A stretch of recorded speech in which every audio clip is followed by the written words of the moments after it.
About a year and a half ago, I wanted to buy a Mercedes-Benz.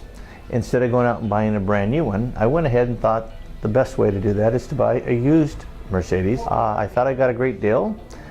So one day I brought it up to get it serviced at Rizzoli's, and I got a phone call later from Rizzoli's telling me that there was an issue.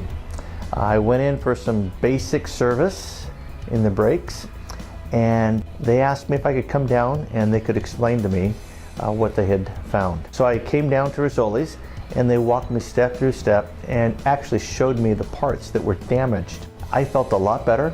I felt the fact that they were able to call me over and show me the damaged parts, it was really because it wasn't something they said over the phone.